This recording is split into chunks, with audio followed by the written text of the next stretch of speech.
Today's story is a good old-fashioned spooky story.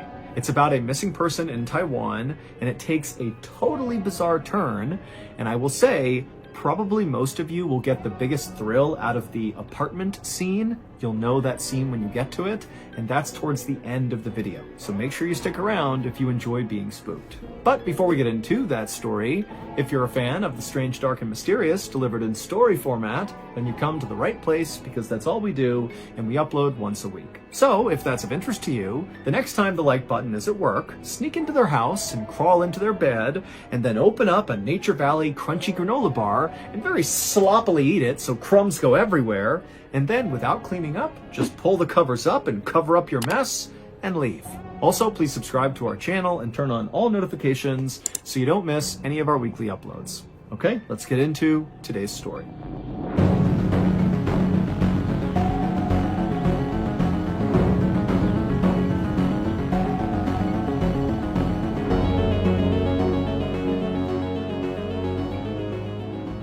On the morning of February 4th, 1991, a taxicab driver named Wang was chatting with the taxi dispatcher at headquarters when suddenly, for no clear reason, the dispatcher stopped talking to Wang and just began staring intently at something behind Wang. And so Wang noticed this, and right away he turned around to see what it was he was looking at. But all Wang could see was just a window that looked out to this huge fenced-in parking lot that was full of taxi cabs and their drivers. This is where they would go to wait for fares. And where the taxi headquarters were located was right near the airport in a very busy city called Kaohsiung City in Taiwan. And so taxi cabs in this area were really in high demand.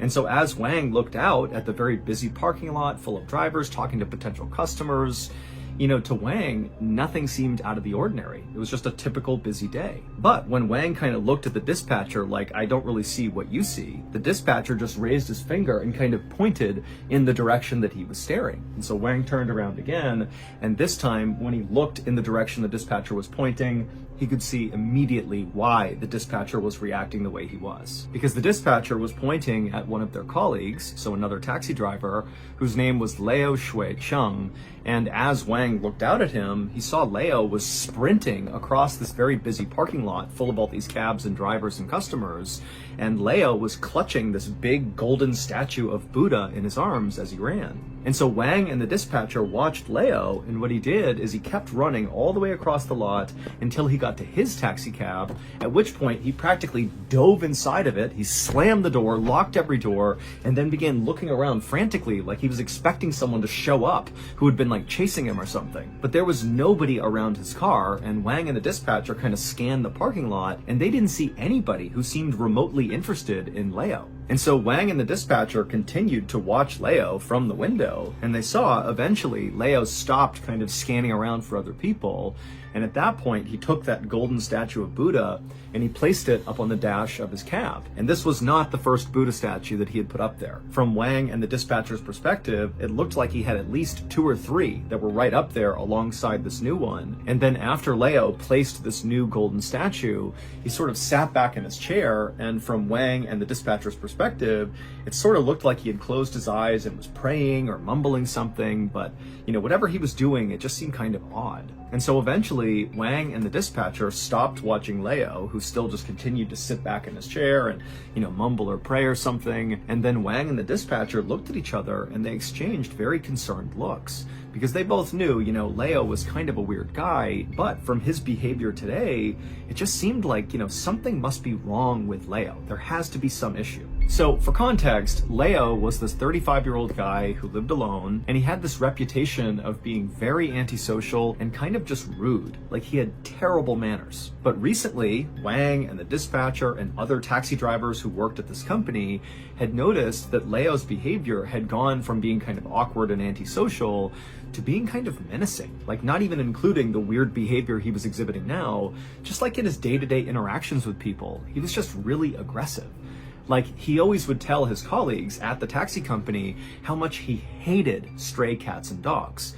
And, a lot of people found these stray cats and dogs in their neighborhood in the city to be a bit of a nuisance. They'd rummage through trash and make noise or whatever, but nobody really paid them much attention. They were just stray animals trying to survive. Like, it wasn't a big deal. But for Leo, he obsessed over hating the stray cats and dogs and how much he wanted them to get out of his neighborhood. And somewhat recently, he had come to work and told his colleagues that he had gone out and gotten a crossbow, and at night he had begun shooting at the stray cats and dogs, which totally horrified his colleagues. And now Leo had this weird thing going on with his Buddha statues that he was putting inside of his cab.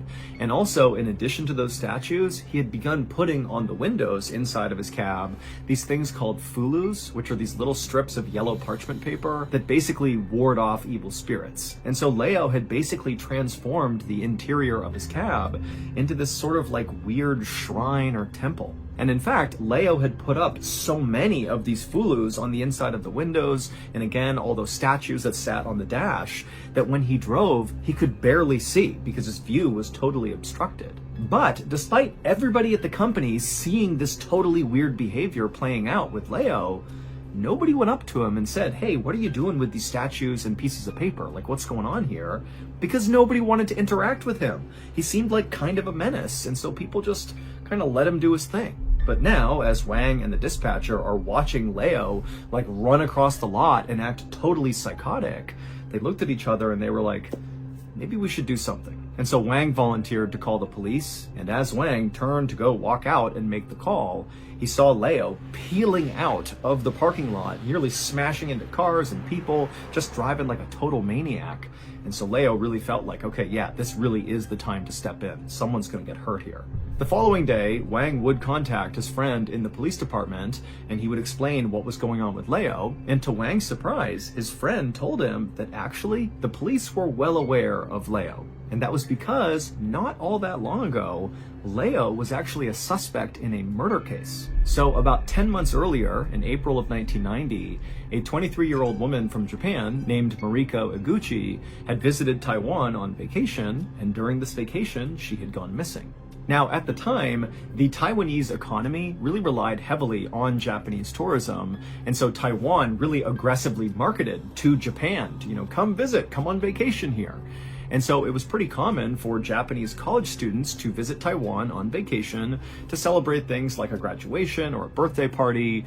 And so that's what Mariko was doing. She was here celebrating, and she was traveling alone. Also, one sort of quirky thing about Taiwanese culture at the time was it was pretty common for taxi cab drivers to open up their own personal homes to their fares, basically saying, hey, don't stay at a hotel, I'll give you a ride wherever you're gonna go, but then at night, you can stay at my house with my family. And so it was just kind of a thing in Taiwan that people visited and stayed at the homes of their taxi cab drivers. So when Mariko came to Taiwan on this vacation, this is what she did. She stayed in the home of the taxi cab driver, and it was during this period of time that she went missing. And so naturally, when the investigation began into her disappearance, the first place police went were the taxi cab drivers. And so first, the police focused on a driver in the capital of Taiwan who said he had given Mariko a few rides, he had brought her sightseeing, and then he had let her stay in his home. But he said, after that, she left and he didn't see her again. He had no idea what happened to her. And the police would actually discover that after Mariko left that particular driver's house, she would send a postcard to her family that was dated after she had left. And so basically this ruled out the first driver as a suspect. And so for a little while, this case went cold because the police couldn't find any other taxi cab drivers that had given Mariko a ride. But then, a few months later, the police offered a reward for information about what happened to Mariko, and it was then that police got a tip that Mariko had been seen speaking to Leo at the train station before she disappeared. But when police spoke to Leo, he immediately said, yes, I did give Mariko a ride, but that was it. She didn't stay at my house. It was just this one ride from the train station into town, and after she got out, I have no idea what happened to her. And so police would ask Leo dozens more questions, and they would try to get more information from him, but he just didn't have any. And then at the same time, there was this flood of all these new tips that began coming into the police station about this case. But it would turn out a lot of these leads, like all of them, were just terrible tips. People were calling in totally random stuff just because now there was this monetary reward for information, and it was kind of incentivizing people to just call in anything, and it was actually making the investigation much harder because now the police had all these bad tips, and so they really weren't getting anywhere.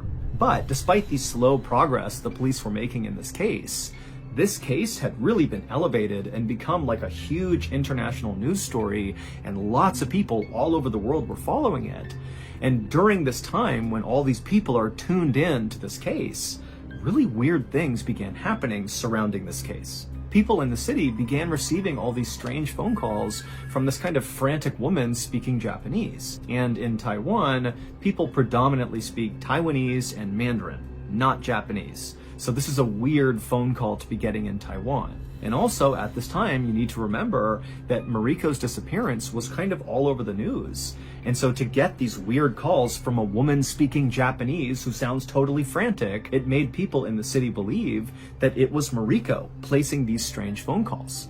But these calls, they didn't make any sense. It was just a woman kind of yelling in Japanese, and then she would just abruptly hang up. And also there were all these reports of people claiming to have seen Mariko or heard Mariko just in the city walking around. None of it was substantiated, but there was just kind of this eerie quality to the case. And so when Wang called his friend at the police department to report Leo for his totally weird behavior, this was at a time when the Mariko missing person case was still totally front of mind in Taiwan and around the world, and also the police were still actively investigating this case, and frankly, Leo had not been ruled out as a suspect in this case. He was not considered a primary suspect by any means, but he wasn't ruled out yet, and so the police are hearing that Leo's acting really funny, and it made them think, hey, maybe we should reinvestigate this guy and see if he really is connected to the Mariko missing person case. And so ultimately, after Wang hung up, his friend in the police department got in touch with the lead detective on the Mariko case and told him about what was going on with Leo. And this lead detective, whose name was Lin Xiaoji,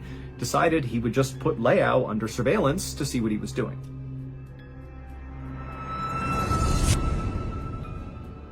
Last year, my wife and I decided to do some home renovations. However, we didn't really have the cash to pay for it, so we knew we would need a loan. But when I began looking into getting a loan, it was obvious there were lots of opportunities to be taken advantage of by predatory traditional lenders. So I decided I would seek out the funds in another way, and that was to leap into the ocean and see if any of the various sea creatures out there would be willing to give me the money. And luckily, after being in the ocean only for a couple of minutes, I spotted a very suave-looking 13-foot-long mako shark in a leather jacket smoking a cigarette who quickly flagged me down and said, yeah, I'll happily lend you the money, no problem. I was thrilled. That is, until I got home and checked my bank account, and I could see very clearly that that very cool shark was no good Samaritan. He was a predatory loan shark, and he was already drastically hiking my rates. And so I knew I would have to consolidate my debt ASAP if I ever wanted to extract myself from this evil shark's grasp.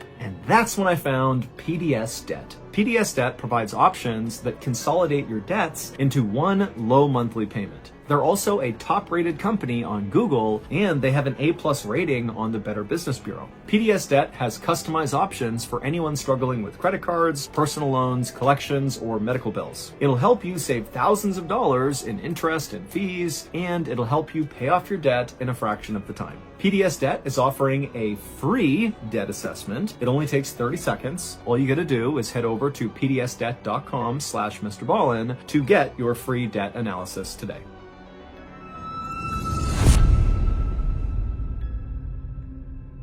So, starting sometime in the middle of February of 1991, Detective Lin and a few of his colleagues began taking turns trailing Leo basically 24/7. And so the police just kept their distance and they followed Leo all around the city as he picked up his fares. And, the police never got out to talk to any of the fares, to get insights into whatever Leo might have been saying inside the cab. They just kind of watched from a distance and just wanted to see if there was any obvious red flags. Detective Lin figured, if Leo was somehow involved in whatever happened to Mariko, let's say she was killed, and let's say Leo was responsible for killing her, maybe if they followed Leo long enough, he might drive to an area that was kind of connected to her murder, maybe her gravesite or the place where he killed her or something. Going to kind of strange random locations without a fare would likely be an indication to police that that was a place of interest. But as the police tailed Leo, that's not what he did. Leo basically never ever left his cab. Leo basically just picked up a passenger, drove them where they needed to go, and then repeated over and over and over again all day long. And then at the end of the night, instead of going home to his apartment that police knew he had, he would just sleep inside of his cab, just like in parking lots and stuff. And the only times he would go into his apartment appeared to be just so he could go to the bathroom or maybe shower or something, because they would see him through the window. But whenever Leao went into his apartment, he went through the same totally weird ritual every time. He would be in his cab, parked out front of his apartment, and the police are, parked far enough away that they can watch this. And Leao, at some point, would begin kind of frantically looking all around him, as if he was looking for somebody who was trying to hurt him or who was spying on him or something. And then after kind of making sure the coast was clear, Leao would open up his door and sprint, like absolutely as fast as he could, into his apartment building, and he'd only be in there for like a couple of minutes before he'd come bombing back out and practically dive into his cab, and he would shut all the doors, lock all the doors, and then, he'd clutch his golden statues, and he'd rub his fulus that were taped all over the inside of his cab, and he'd continue frantically looking around, to make sure nobody was there to hurt him or something. And then after a little while, he'd kind of calm down, he'd put his statue back on the dash, he'd kind of make sure his fulus were all in place, and then he would drive away. So, of course, Leao's behavior, from the police's perspective, was totally bizarre, but in Detective Lin's mind, it didn't really seem like the behavior of a murderer. It seemed more like the behavior of someone who had lost their mind. Finally, on March 4th, 1991, Detective Lin decided that he just needed to speak to Leao, which required, basically ambushing Leao. So Detective Lin coordinated with his officers who were out surveilling Leao, and he had them tell him when Leao was at his apartment, going in to use the bathroom. And when they called in to Detective Lin that, hey, he just got to his apartment, he's about to run inside, Detective Lin and some other officers raced to the apartment, and they were all ready outside for whenever Leao came running back out to dive back into his cab. They were going to intercept him. And now Detective Lin and his colleagues didn't really know how Leao was going to react to having all these police standing there ready to grab him. I mean, was this guy going to be hostile? Was he going to be aggressive? Was he going to be scared, sad? They had no idea. It just seemed like Leao was totally unstable, so they all kind of had to be ready for whatever reaction he was going to have. However, the way Leao ultimately reacted to this was not the way any of the officers suspected. When Leao came bombing out of his apartment after a very short bathroom break, he began charging down the stairs towards his cab, and then seemed to kind of realize there were all these detectives and police officers all standing in front of him, literally getting ready to grab him, and Leao just collapsed to his knees and began sobbing and thanking them over and over and over again. Now, Detective Lin had no idea what this was. He didn't really understand what Leao was thanking them for, but he didn't waste any time trying to figure out what was going on. Instead, Detective Lin just went up to Leao and said, hey, we need to speak to you at the station. Will you come with us? And Leao was like, of course I will. Of course I will. And so Detective Lin drove Leao to the police station, and when they got there, Leao was saying things like, oh, I wish I could just stay at the police station with you all. Like, this is where I'm safe. I want to stay here. Now, Lin didn't really respond to this. He just kind of said, okay, yeah. And then they went inside together to head towards the interview room, and as they're walking there, Leao is saying over and over again to Detective Lin and any of the officers he passes by, thank you so much, you're my savior, thank you. Now, the police had no idea why Leao was treating them like his saviors, because to them, they're like, dude, we just ambushed you and brought you to the police station to question you about potentially being involved in a murder, so I don't know how we saved you. But it would turn out Leao had a really compelling reason to believe they really had just saved him, because it would turn out Leao had this absolutely terrifying thing happening inside of his apartment. Just several minutes earlier, when Leao had run into his apartment, so right before he charged back outside and police grabbed him and took him to the station, when he was still inside of his apartment, he stepped inside and the apartment was totally dark. All the lights are off, all the shades are drawn, and immediately Leao felt his heart starting to race. And he looked around his apartment and it was totally silent, but then he heard it.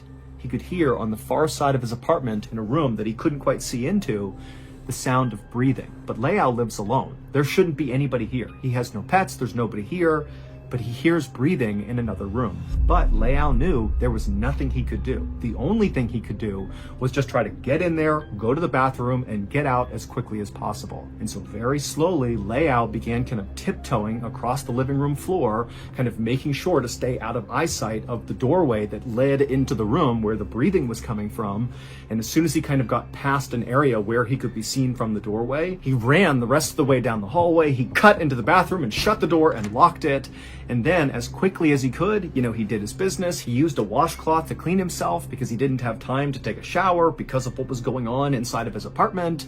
And then once he was all done, he took a deep breath and then he opened up the door. And this time, the apartment was absolutely silent. There was no more breathing. And so Leao, thinking he had this opportunity to get out of here without being caught by this thing inside of his apartment, he turned and just started running towards the door.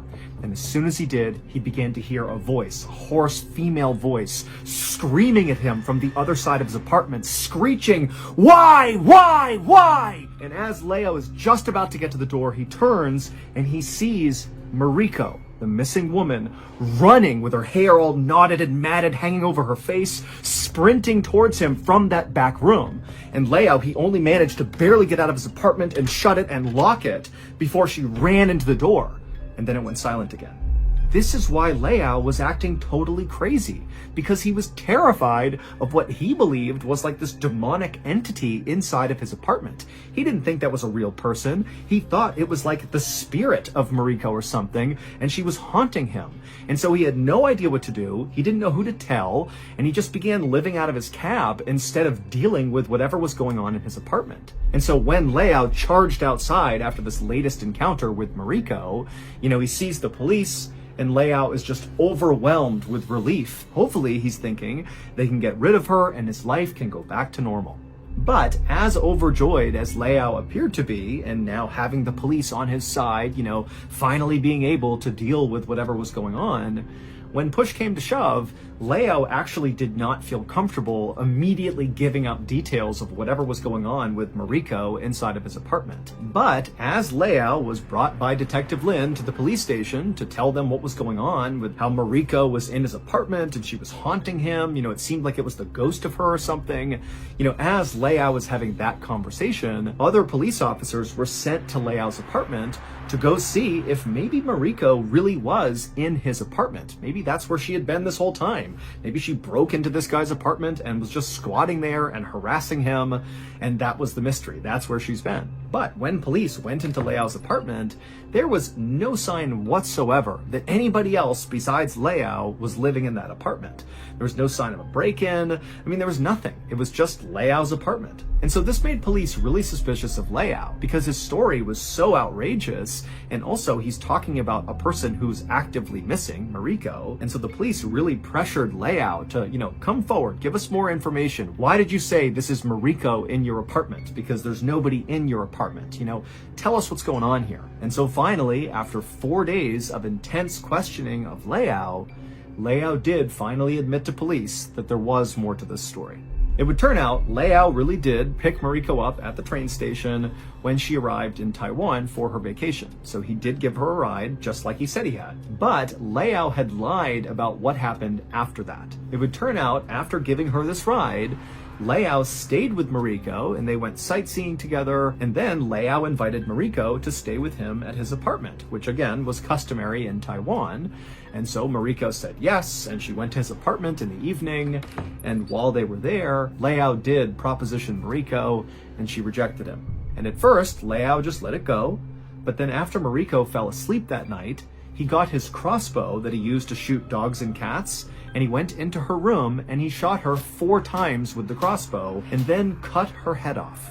Leao would bury her body the following night, but that same night was the first time Leao began hearing the breathing in his apartment. He couldn't quite place it, and then not long after that, the head of Mariko, the severed head, would chase him all around his apartment screaming, why at him. And so basically Mariko's severed head began haunting Leao incessantly to the point where he moved into his taxi cab and put up all those fulu papers to protect him from evil spirits, and also put up all those statues of Buddha for the same reason. I mean, he was living in his cab to protect himself from what he believed was this evil spirit. And so when people saw Leao in his cab kind of sitting back and muttering to himself, that was him praying that he would live through whatever was going on with this head. Leao would tell police where he buried Mariko's body, and he would tell police he buried her entire body in one location, including her head.